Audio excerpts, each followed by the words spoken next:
వస్తా నీ తస్సరవల బొడ్డు.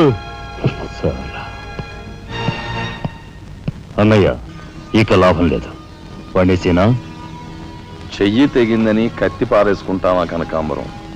వాడి కెపాసిటీ ఏమిటో కళ్ళారా చూశాం గనక వాడిని బ్రతిమాలో బామాలో బెల్లించో నెమ్మదిగా మన అండర్లోకి తెచ్చుకోవాలి, అంతేగాని ఖర్చు పెట్టేయకూడదు.